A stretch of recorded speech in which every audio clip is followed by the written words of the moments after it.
Je suis entrée dans l'ascenseur après une séance d'études interminable en soirée et mon cœur s'est presque arrêté quand j'ai vu mon ex-petit ami dedans. Nous sommes séparés depuis quelques mois maintenant. Mais clairement, j'en souffrais encore. Pour faciliter les choses, j'ai mis mes écouteurs et j'ai à demi fermé les yeux. Je n'ai pas remarqué que quelque chose n'allait pas jusqu'à ce que je le sente me taper sur l'épaule. Et cela me semblait électrisant. J'ai sorti mes écouteurs et j'ai soudainement réalisé que l'ascenseur ne bougeait plus, il était à l'arrêt. Je pense que nous sommes coincés. Mon ex Derek a exprimé l'évidence. J'ai essayé de me reprendre et d'avoir l'air calme. Appelons à l'aide alors. Aussi approprié que puisse paraître ma suggestion, nous avons rapidement réalisé qu'il n'y avait pas d'interphone. Nous étions coincés dans un ascenseur un vendredi soir dans un immeuble qui ne fonctionnait que les jours de semaine et pour rendre les choses encore plus difficiles, avec une tempête qui faisait rage à l'extérieur. Ça c'est ma chance, hein, dis-je avec un petit rire nerveux, espérant une réaction, mais il semblait indifférent. C'était peut-être ma chance de le récupérer, ai-je pensé. J'ai essayé d'avoir l'air plus effrayé que je ne l'étais vraiment. « C'est terrible, je ne sais pas quoi faire !» dis-je en le regardant avec des yeux larmoyants. « Dis-moi que tout ira bien, pensais-je, étreins-moi et améliore tout !» « Essaye le bouton « Aide », suggéra Derek sans montrer aucun signe de sympathie. Je soupirais et appuyais sur le bouton comme il le suggérait. Rien. À ce stade, je commençais à avoir peur. Je pouvais voir que lui aussi. Nous avons essayé de crier et de cogner sur les murs dans l'espoir que quelqu'un nous entendrait et appellerait à l'aide. Comme nous n'entendions rien en réponse, nous commencions à réfléchir à une issue. Tout comme dans les mois qui ont précédé notre rupture, nous finissions par jeter des idées et ne nous écoutions pas du tout. Il rejette toutes mes suggestions sans même m'écouter, lève la voix comme si ça allait rendre ce qu'il dit plus valable. « C'est comme toi !» j'ai crié de frustration. « Tout tourne autour de toi, n'est-ce pas ? Tu ne m'écoutes même pas. Tu ne l'as jamais fait. »« Quoi ?» Derek fronça les sourcils. « De quoi tu parles ?» il m'a demandé d'une petite voix. « C'est comme ça que tu analyses les choses. » La véritable surprise sur son visage m'a touchée. Et les larmes aux yeux, je lui ai dit à quel point notre rupture m'avait affectée. Derek, ne pouvant plus s'échapper à cause de l'espace fermé, m'écouta cette fois. Je lui ai raconté à quel point je me sentais seule pendant le dernier mois de notre relation et comment j'ai senti qu'il avait décidé de rompre tout seul, sans même nous laisser une chance. Nous nous sommes parlé et nous nous sommes excusés. Comme je pense que nous aurions dû le faire au lieu de rompre. Tout comme je le pensais. Cette situation s'est avérée être une bénédiction déguisée. « Essayons encore une fois, dis-je, essuyant mes larmes d'une main et appuyant sur le bouton « Aide » de l'autre. Il n'y avait toujours pas de voix humaine, mais cette fois, nous avons entendu des parasites. En écoutant cela, j'ai entendu quelque chose qui ressemblait à des pas à l'extérieur. Pendant un moment, on aurait dit que quelqu'un marchait et parlait dehors. Nous avons essayé de crier pour attirer l'attention. Hélas, rien n'est sorti de ça. Nous étions toujours piégés. Les bruits de la tempête qui faisait rage à l'extérieur rendaient la situation plus effrayante. Je pouvais entendre le vent, le bruit du verre brisé et quelque chose qui tombait. Si c'est aussi grave, le campus pourrait rester fermé pendant des jours, le temps d'effectuer les réparations. En écoutant cela, j'ai entendu des sons étranges venant de Derek. Quand je me suis retournée pour le regarder, je l'ai vu sur le sol, étreignant ses genoux et hyperventilant. Il chuchotait quelque chose dans sa barbe, et je me suis mise à genoux à côté de lui. « Derek, qu'est-ce que... » Et puis je me suis souvenue d'un podcast que j'avais écouté qui décrivait des attaques de panique et des techniques d'adaptation. Et j'ai réalisé qu'il en faisait une. « Zut. Chut, ça va aller. Tu es en sécurité. » Je l'ai serré contre moi et je l'ai aidé à traverser cette crise. Être si proche de lui et le voir dans un moment aussi intime m'a fait mal au cœur. C'est tout ce que je voulais ces derniers mois. Au bout d'un moment, il s'est calmé, son souffle s'est ralenti et il n'était plus aussi tendu. Il était toujours dans mon étreinte et n'a même pas essayé de s'éloigner. Juste au moment où je commençais à m'y habituer, il a suggéré d'essayer de sortir d'une manière ou d'une autre. L'idée de sortir n'était plus si attrayante et j'ai essayé de l'en dissuader pour le moment. On pourrait sortir plus tard, après avoir dormi un peu et eu plus d'énergie pour le brainstorming. « Quoi ?» Derek s'éloigna et me regarda. « Tu es... J'y crois pas. Pourquoi veux-tu rester ici ?»« Quoi ? Ah, est-ce que parce que je suis ici ?» Une ombre de suspicion tomba sur son visage. « C'est ce que t'avais à l'esprit. Te retrouver seule avec moi et me faire ce que tu veux. »« Quoi ? Mais t'es ridicule. Je suis coincée ici aussi, hein. Tu te souviens ? Pourquoi me mettre dans cette position ?» Je me suis défendue contre ces ridicules accusations. « Ouais, t'es coincée avec moi. Quelqu'un avec qui tu ne voulais pas rompre. Donc, si tu mets 2 et 2 ensemble, tu n'obtiens rien, c'est dingue. Je vais le prouver. Je vais nous faire sortir d'ici. Mais d'abord, mangeons et dormons, suggérai-je avec un soupir. J'ai des collations sur moi et je suis vraiment fatiguée. Et pourquoi tu as de la nourriture sur toi après être allée à la bibliothèque ? J'aime manger du chocolat pendant que je travaille, tu le sais.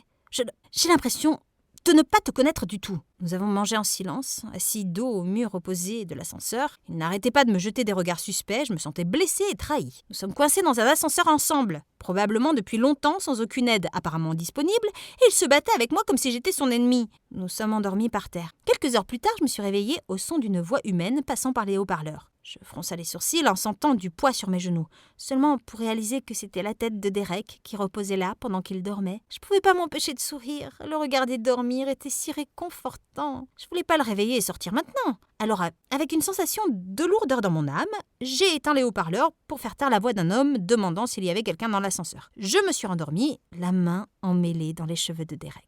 Après nous être réveillés, nous avons essayé à nouveau de chercher une solution. Nous n'avions rien. À ce stade, nous étions tous les deux assez paniqués. « C'est inutile, dit Derek. Personne ne vient. Nous sommes condamnés. » Alors qu'il le disait, il appuya à nouveau sur le bouton. « Vous êtes en lien avec le service de sécurité », a annoncé une voix enregistrée automatisée. « En raison des conditions météorologiques et du week-end, personne n'est là pour répondre à votre demande.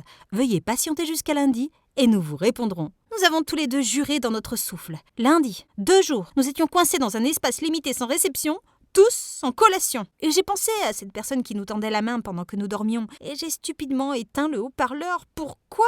Tenir la tête de Derek sur mes genoux ? J'ai gâché nos chances de sortir. La peur s'est installée dans ma poitrine et j'ai commencé à crier, à frapper les murs. Nous l'avions déjà fait auparavant et je savais rationnellement que cela n'aiderait pas plus cette fois. Mais je ne pouvais pas m'en empêcher. Je me sentais prise au piège et coupable. Et comme Derek avait raison de me traiter d'égoïste quand nous étions en train de rompre, il me rejoignit et frappa à nouveau sur les murs. Tout à coup, l'ascenseur a légèrement baissé et les lumières ont commencé à clignoter.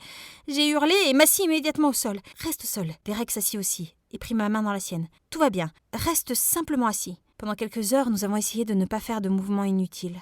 Je suis tombée dans le sommeil et en suis sortie simplement parce qu'il n'y avait rien pour occuper mon esprit. J'entendais encore la tempête à l'extérieur. Parfois, le bruit d'une sirène. Soudain, une odeur étrange a frappé mon nez. « Attends, qu'est-ce que c'est ?»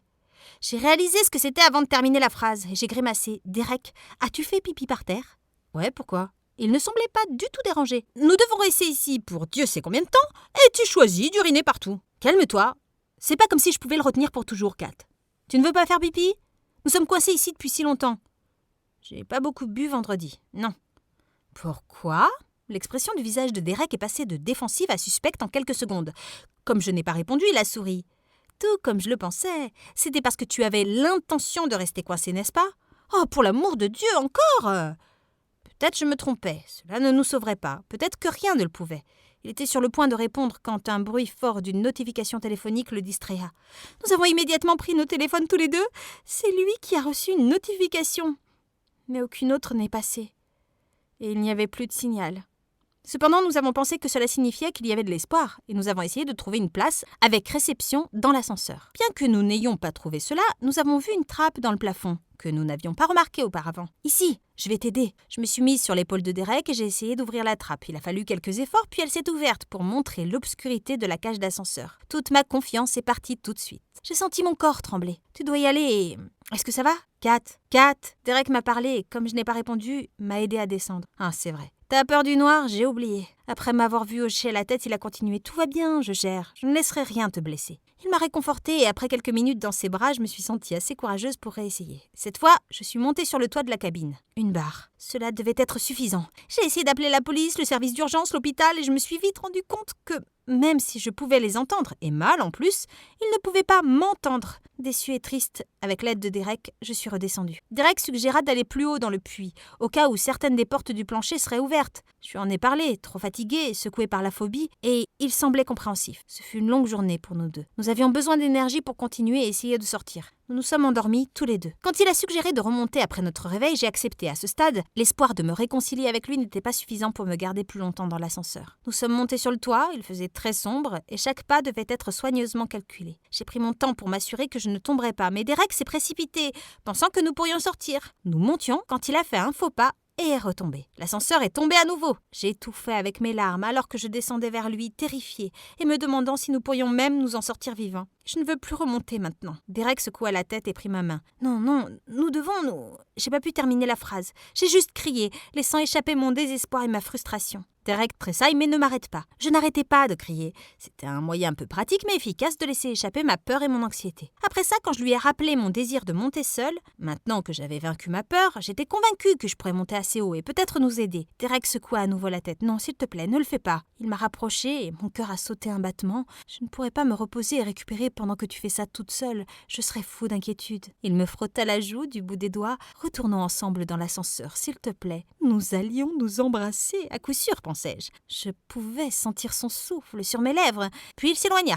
Mais cette proximité m'a suffisamment touchée pour que je cède. Je redescends la première, le laissant seul sur le toit pour se soulager là-bas. C'était une bien meilleure option que de le faire directement dans l'ascenseur. Quand il est redescendu, il a essayé de se reposer pour surmonter le vertige post-chute. Soudain, les orateurs ont continué. « Est-ce que quelqu'un est là ?» demanda un homme. Et ça ressemblait, cette fois, à une vraie voix, pas un enregistrement. « Oui, oui !» j'ai répondu tout de suite. Derek et moi avons brièvement expliqué notre situation. L'homme avait l'air hésitant alors qu'il posait toutes ces questions, ce qui a semé en moi une sorte de peur plus profonde. Et bientôt mes soupçons se confirmèrent. C'est compris, malheureusement, en raison des circonstances, nous ne pouvons pas envoyer d'aide immédiatement. Il y a une tempête et tout le campus est fermé. Mon cœur s'est presque arrêté à cette nouvelle. Ensuite, l'homme a expliqué que dans cette situation, bien que ce ne soit généralement pas conseillé, nous devrions sortir dans la cage d'ascenseur et essayer de sortir à l'un des étages. La connexion s'est coupée pendant qu'il expliquait certains détails. Je me sentais épuisée mentalement et physiquement, mais prête à y aller. Nous avons passé suffisamment de temps dans cette boîte en métal. « Kathleen, non !» dit Derek, essayant de m'en dissuader. « Nous avons essayé. C'est trop dangereux. » Mais j'ai insisté. C'était notre seule chance. Il a abandonné au bout d'un moment et a accepté de me laisser y aller. Derek lui-même ne se sentait toujours pas très bien après sa chute.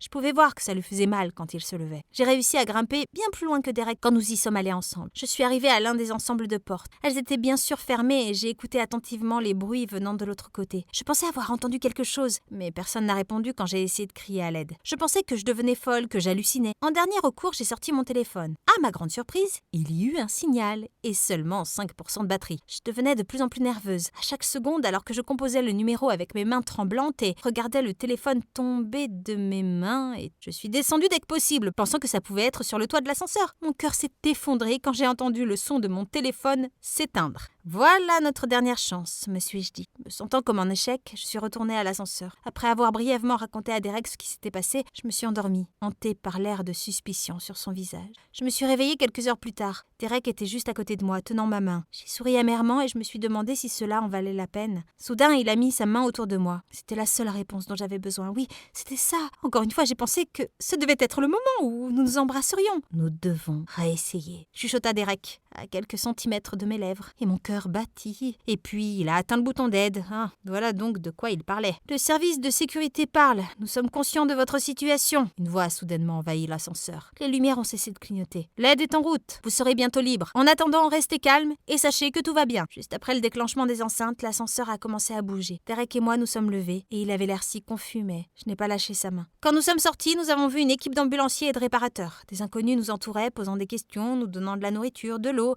J'ai senti quelqu'un essayer de tirer Derek. J'ai immédiatement serré sa main plus fort. Non, j'ai crié. Je ne le laisserai pas partir. Derek fronça les sourcils en s'approchant de moi. Tout va bien. Il veut juste nous faire des bilans. Je te laisserai pas partir, j'ai répété. Et j'ai agrippé sa chemise avec mon autre main. Je ne te laisserai jamais partir. Il a semblé touché par cela, comme si nous étions dans un film romantique, et que cette confession était le grand geste qui rassemble les couples. Tout va bien, Kat.